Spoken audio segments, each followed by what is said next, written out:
Hola, ¿qué tal? ¿Cómo están? Espero que bien. Bueno, vamos a ver en este video lo que vimos en la última clase. Quizá algunos ya no estaban, se habían ido, así que lo voy a volver a repetir ese ejercicio. Era un ejercicio de dos cuerpos vinculados, sin rozamiento, porque estábamos viendo siempre las cosas sin rozamiento. Y teníamos estos dos cuerpos que ahora los voy a señalar. Son estos dos, este que está acá y este que está acá, que están vinculados por una cuerda sobre dos rampas distintas, cada una tiene su inclinación, ¿sí? Y entonces esto se va a mover. Seguramente se va a deslizar y se moverá hacia acá o se moverá hacia el otro lado y eso lo vamos a determinar. Y la pregunta también será con qué aceleración. Para ello, bueno, más allá del dibujo, nos puede venir o no en el ejercicio. En este caso lo hemos puesto por encima porque no venía.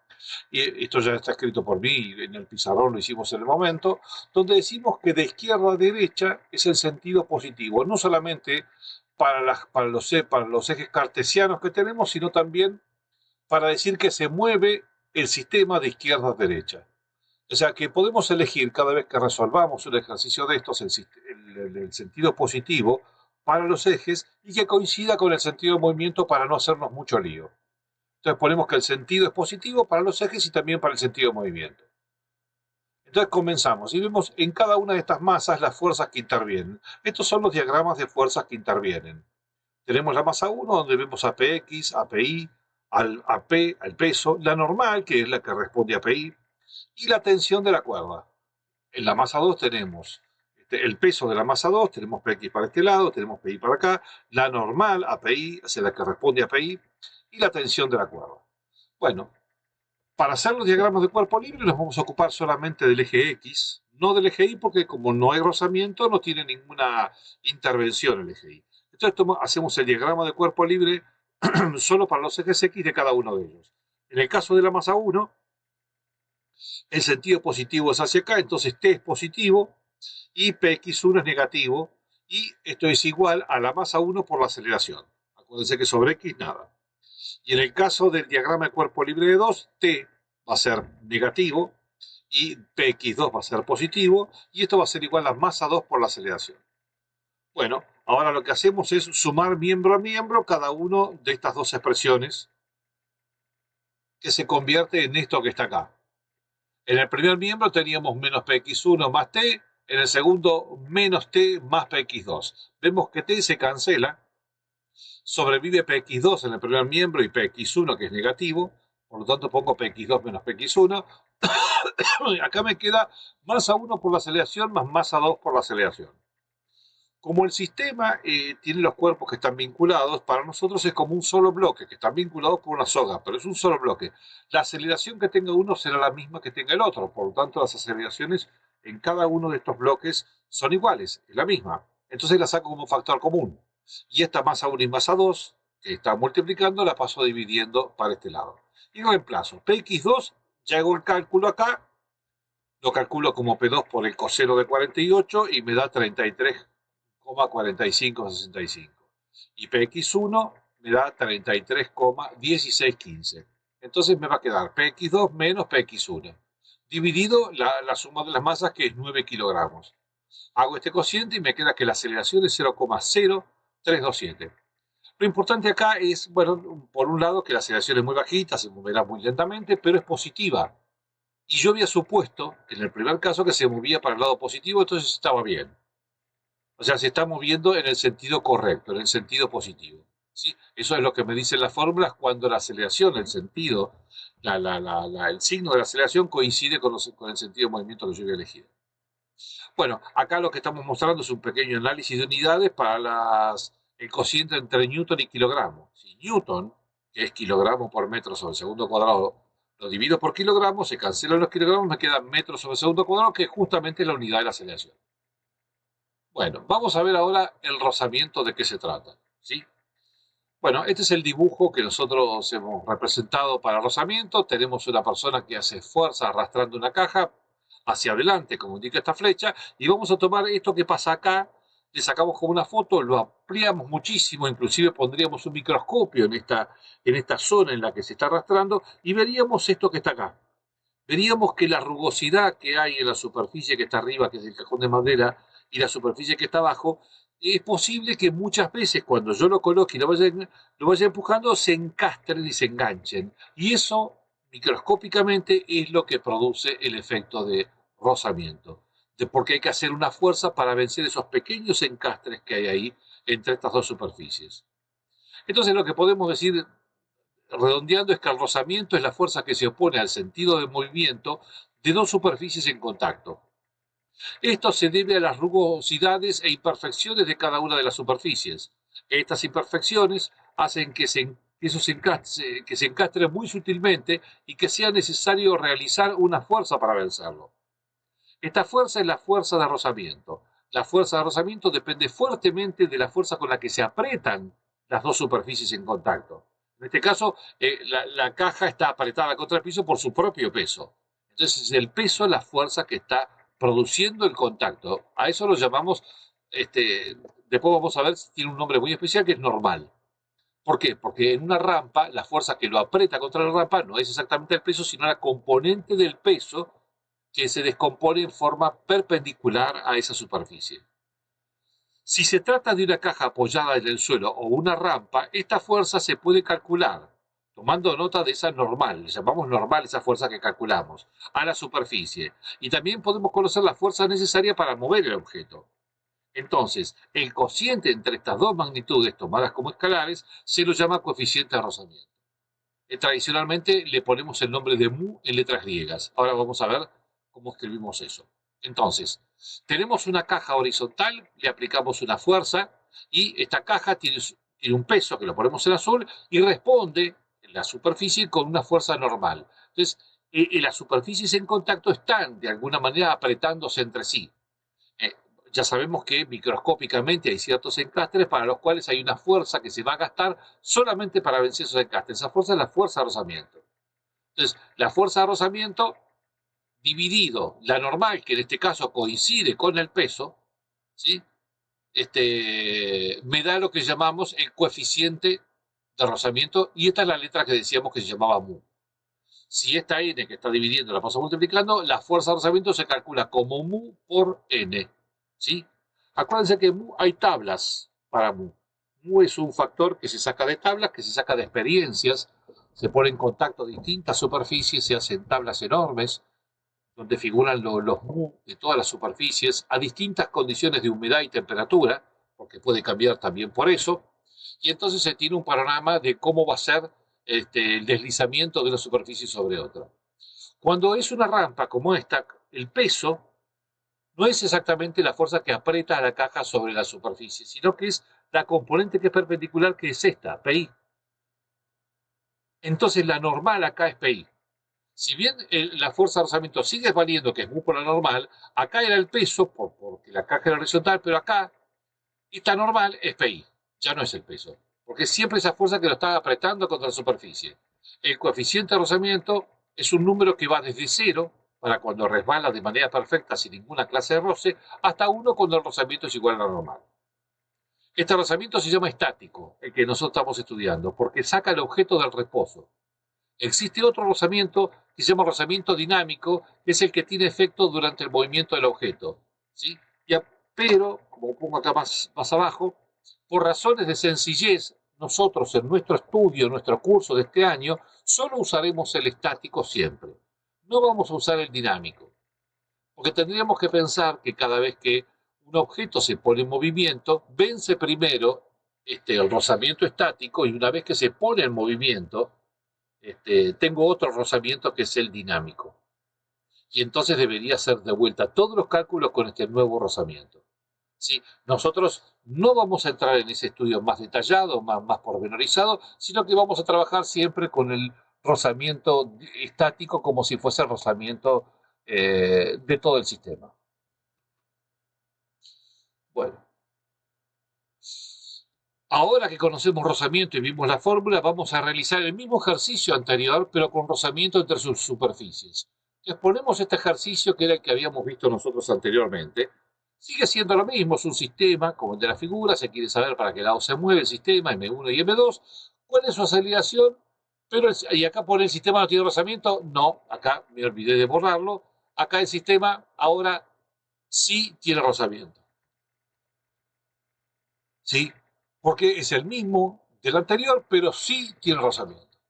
Bueno, fíjense, el dibujo es el mismo, los valores son los mismos. Lo único que tuvimos que agregar como valor es decir que el mu en esta superficie, que va de acá hasta acá, ¿sí? Esta que va de acá sí, pero lo voy a marcar bien con el puntero, esta superficie que está acá, la superficie de la izquierda, tiene un mu de 0,01 y la superficie que está a la derecha tiene un mu de 0,05. Entonces, ¿cómo trabajamos con esto? Bueno, vamos a ver. Vamos a encararlo de la misma forma que hicimos antes. Vamos a ver las fuerzas que intervienen. En la primera masa vamos a encontrar, igual que antes, a la fuerza P1, a PI, que es la descomposición de la fuerza, y PX, en el eje X y en el eje Y, la normal que va a responder a PI, y está la tensión de la cuerda. Pero va a aparecer una fuerza nueva, que es la fuerza de rozamiento, que se opone al movimiento. O sea que si el movimiento fue de izquierda a derecha, sí, la fuerza tiene que ir para el otro lado, para acá, porque se opone al movimiento. De este lado, en la masa 2 pasa lo mismo. Tengo las mismas fuerzas que tenía antes P2, la descomposición de X y PI. Tengo la normal, que es perpendicular y de igual módulo a PI2. Tengo la tensión y la nueva fuerza de rozamiento en verde, que es la que está ahí chiquitita, que va en la dirección contraria al movimiento. O sea que acá esto se estaría moviendo, digámoslo así. Este se mueve para acá, este se mueve para acá. ¿Sí? Por eso las fuerzas van en los sentidos contrarios. ¿Se ve eso? Y entre los diagramas de cuerpo libre son iguales a los anteriores, salvo que también acá aparece la fuerza acá y la fuerza acá, que está en la dirección contraria al sentido de movimiento, por lo tanto siempre se va a restar. Si hago las ecuaciones del diagrama de cuerpo libre de la masa 1, me queda esto: T menos Px1 menos la fuerza de rozamiento 1 es igual a masa 1 por aceleración. Px2, que es positivo, menos T menos fuerza de rozamiento 2 es igual a masa 2 por aceleración. Sumando miembro a miembro, vemos que queda T menos Px1 menos fuerza de rozamiento 1 menos T, que ya se cancela con este, menos fuerza de rozamiento 2 más Px2. Es igual a M1 por A más M2 por A. Ya sabemos que esto es como factor común. Acá cancelamos las T. Bueno, este va a pasar dividiendo, como la suma de las dos masas era 9 kilogramos, pasa a 9, y reemplazamos por los valores. Pero previo a eso ya habíamos calculado Px1 y Px2, ya los teníamos, ¿se acuerdan del ejercicio anterior? Entonces, Px2 era 33,4565 y Px1 era menos 33,1615. Vamos a calcular la fuerza de rozamiento 1 y 2. La fuerza de rozamiento 1 era mu1 por la normal en 1. Esa normal era Pi1. Entonces voy a tener la Pi1, primero la calculo, era 40 newton por el seno de 34. Me da este valor. Este valor lo multiplico por 0,01 y entonces obtengo este que está acá, que es, lo voy a pintar a ver si queda claro, voy a poner bien grande, para pintar grande, ¿sí? Este que está acá es el valor de la fuerza de rozamiento 1. Este ya lo dejo pintado. Y la fuerza de rozamiento 2 va a ser mu2 por la normal 2. La normal 2 es igual a Pi2. Pi2 lo calculo porque no lo tenía y me da 37,15. A eso lo multiplico por 0,05 y entonces obtengo este valor, que es la fuerza de rozamiento 2. Y ya tengo estas dos fuerzas para reemplazar acá y colocar. Bueno, hago toda esta cuenta y me da que la aceleración es menos 1,7886. Y digo, no puede ser. ¿Por qué no puede ser? Bueno, por lo que habíamos dicho antes. Porque yo supuse que esto se movía para acá en el sentido positivo. Ahora, sigue valiendo el sentido positivo de los ejes cartesianos, pero yo supongo que se mueve para el otro lado. Si se mueve para el otro lado, como las fuerzas de rozamiento se oponen al sentido de movimiento, entonces lo único que va a cambiar es el sentido de las fuerzas de rozamiento. No hay que volver a hacer todo el ejercicio de vuelta, sino que tomo esta misma cuenta que yo tengo acá, así, tomo la misma cuenta y vuelvo a hacer la cuenta, pero a las fuerzas de rozamiento, perdón, a las fuerzas de rozamiento, en vez de dejarles el menos, le coloco el más, porque ahora están orientadas en el sentido contrario, porque yo supongo que van para el otro lado y no van para el sentido positivo. Entonces, cuando hago la cuenta, me doy cuenta que la aceleración me da positiva. Y entonces digo, tampoco puede ser, porque yo supuse que iba en el sentido negativo, esto debería ser negativo y sin embargo me da positivo. Bueno, cuando esto no sucede, es un caso claro de que el sistema, espera que vamos a ver si acá, voy a pasar acá, de que el sistema no se mueve. ¿Sí? Nosotros habíamos hecho ya ejercicios donde veíamos claramente que cuando la aceleración coincidía en su signo con el sentido de movimiento, entonces se movía para ese lado. Si no coincide con el sentido de movimiento, entonces va para el otro lado. Haciendo el cuadro, de vuelta, con el mismo ejercicio, podríamos decir, yo tengo este dibujito, que es el que nosotros usamos. Yo digo, el sentido de los ejes es este, el sentido de los ejes también es este. Acá primero supongo que se mueve para este lado. Por lo tanto, las fuerzas de arrastramiento van hacia el lado contrario. Entonces yo supongo que la aceleración debe ser positiva, porque está en el mismo sentido. Pero dio negativa en mi ejercicio. Entonces acá digo, bueno, voy a calcular de vuelta, pero pensando que el movimiento va para el otro lado. Porque si va para el otro lado, entonces me va a dar bien, me va a dar negativa. Entonces, si es negativa, como me dio arriba, entonces si se mueve para el otro lado, va a tener que ser negativa. Entonces, lo hago así. Lo supongo que se mueve para el lado de los negativos.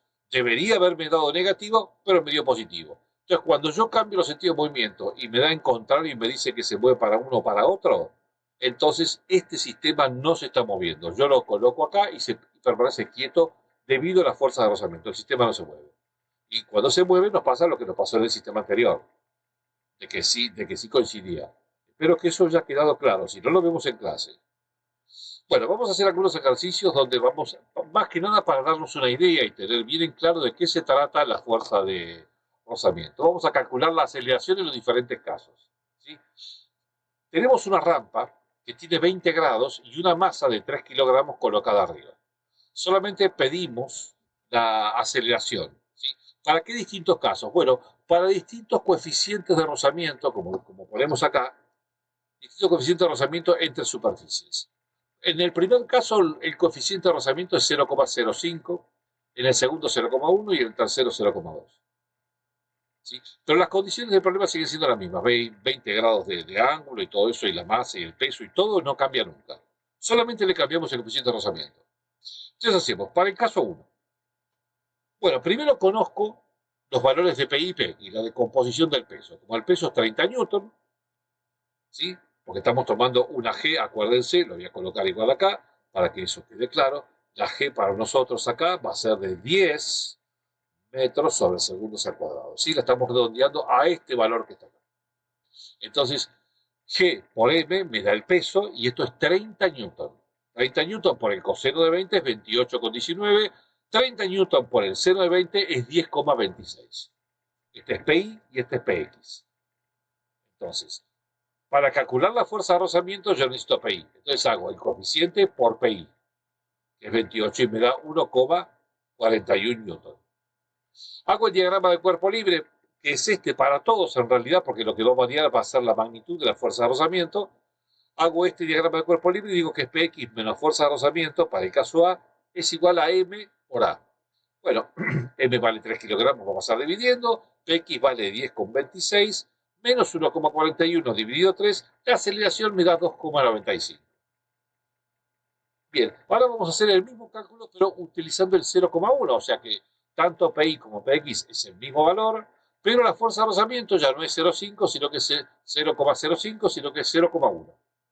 Por el mismo valor que tengo de PI, me da 2,82. Entonces, con la misma ecuación del diagrama de cuerpo libre, tengo 10,26 menos 2,82. Sobre 3, hago las cuentas, la aceleración me da 2,48, menor que la anterior. La fuerza de rozamiento está haciendo que esto baje más lentamente. En el tercer caso, de nuevo tenemos la misma PIPX, acuérdense, donde en vez de tener 0,1 es 0,2 ahora, y cuando multiplico por PI me da 5,63. Entonces va a ser 10,26 menos 5,63 sobre 3. Mirá que la aceleración es 1,54. Fíjense cómo se cayó la aceleración. Muchísimo. Porque a medida que va aumentando la fuerza de rozamiento, lo ralentiza cada vez más a este sistema. Y recordemos, lo pongo en rojo, cómo sería sin rozamiento, como lo hemos hecho hasta ahora, antes de ver rozamiento. Sin rozamiento hubiese sido 10,26 sobre 3 hubiese habido una aceleración de 3,42. O sea que podemos pensar casi que se fue a la mitad de valor en el último de los casos. En el caso C, es más o menos la mitad. Menos inclusive, pero más o menos. ¿Se ve? O sea que es muy fuerte la acción de la fuerza de rozamiento en un movimiento de estos que nosotros tenemos. Bueno, vamos a ver un ejercicio más. Dice resolver. Un objeto se cae desde el reposo sobre una rampa que tiene un ángulo de 33 grados con respecto a la horizontal y al llegar al suelo continúa con una velocidad de 24 metros por segundo. La rampa tiene un rozamiento estático de 0,22 y cuando se pone en movimiento continúa con un rozamiento dinámico de 0,22. La masa del objeto es 54 kilogramos. Se quiere saber desde qué altura se cayó el objeto. El tramo horizontal no tiene rozamiento. Bueno, un poco hago hincapié acá en el estático y dinámico para que quede claro ese concepto, pero acuérdense que estamos tratando siempre con un solo valor por simpleza nada más, ¿sí? Porque es más simple trabajar con el rozamiento estático que el dinámico para todo el movimiento. Pero básicamente es lo mismo. Si tuviésemos que hacerlo cada vez más ajustadamente, bueno, dividiríamos los movimientos. Pero no lo vamos a hacer en nuestro estudio. Entonces nos hacemos un dibujito de, de lo que sucede. Acá tenemos la caja que tiene una masa de 54 kilogramos. Está a una determinada altura, que yo no la sé y la tengo que averiguar. La rampa tiene un ángulo de 33 y dice que cuando esta caja llegó acá justo a donde terminó, tiene una velocidad de 24 metros por segundo. ¿Sí? Entonces, con estos datos me pide hallar esa altura que tiene la caja. Acá aclaramos de vuelta que ese mu estático es igual al mu dinámico, siempre es el mismo. Y es de 0,22. Bueno, para empezar a resolverlo, como siempre decimos y hacemos el diagrama de cuerpo libre. ¿Sí? Donde ponemos entonces la descomposición de la fuerza PI, PX, fuerza de rozamiento y la normal. Decimos que Px es igual al peso por el seno de 33 me da 294,1. Pi es 540 newton, me faltó ahí poner la N de newton. Salió una W. Coseno de 33 y es 452,88 newtons. Bueno, con Pi entonces puedo calcular la fuerza de rozamiento que es 0,22 por Pi, porque Pi es la normal. Y es igual a 99,63. Bueno, escribo para el eje X el diagrama de cuerpo libre. Este es para el eje Y, ¿sí? Donde me dice que la normal es PI. Del eje, de las sumatorias para el eje Y y de las sumatorias para X saco este. Pero de las sumatorias para el eje Y saco que la normal es igual a PI, que es lo que nosotros estamos viendo. Son iguales porque no se mueve ni para arriba, o sea, no se mueve en esta dirección así. Entonces, esas fuerzas sumadas dan cero. Y acá dice que Px menos la fuerza de rozamiento es igual a la masa por la aceleración. Px era 294,1 menos 99,63 sobre 54, que es la masa. Y me da la aceleración, que es 3,6. ¿Sí? ¿Por qué quiero la aceleración? Bueno, porque la aceleración ahora me va a dar la oportunidad de calcular la distancia recorrida, porque voy a buscar, como es un movimiento MRV, ya lo voy a poner acá para que quede claro, eso no lo había aclarado antes, como el movimiento que se está desarrollando una vez que tiene aceleración es MRV, entonces voy a utilizar las fórmulas del MRV para calcular su distancia recorrida, que sería ahora esta la incógnita. Y digo que tengo velocidad final menos velocidad inicial, que es igual a 2 por la aceleración por delta X. Tengo entonces 24 al cuadrado menos 0 al cuadrado es igual a 2 por 3,6, que te dio antes, metros sobre segundos cuadrados por delta X. En todo caso, si quedan dudas, delta X es esto que yo tengo acá. Lo voy a colocar acá bien claro. Va desde acá hasta acá. ¿Sí? Este es delta X que yo estoy averiguando ahora. ¿Se ve? Porque es la distancia que recorre sobre la rampa con la aceleración que tiene, ¿sí? Y que dice que partió del reposo y que llegó a este punto que está acá con una velocidad de 24. Entonces, hallo ese valor de delta X haciendo esta cuenta que ya está planteada, solamente tendría que multiplicar este con este y pasarlo dividiendo, y me da 80 metros.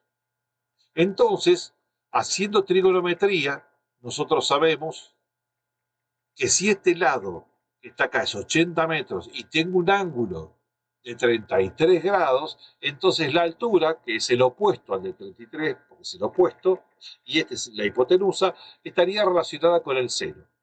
Entonces yo podría decir que el seno, vamos a escribirlo primero acá, de 33, sería igual a el opuesto, que va a ser, perdón, voy a poner así, que va a ser la H, sobre la hipotenusa, que son 80 metros. Si este entonces pasa multiplicando, me queda que la altura es 80 metros por el seno de 33. Hago las cuentas y me queda que entonces la altura es 43,57 metros. ¿Se ve? Con esto entonces contestamos el ejercicio. Bueno, después quizá durante la semana, antes por supuesto de vernos el viernes, les voy a subir también una serie de ejercicios, no muchos como para que puedan hacerlos y practicar, sobre temas de rozamiento, y nos vemos la clase que viene para seguir practicando. Bueno, que tengan muy buen fin de semana y que la pasen bien.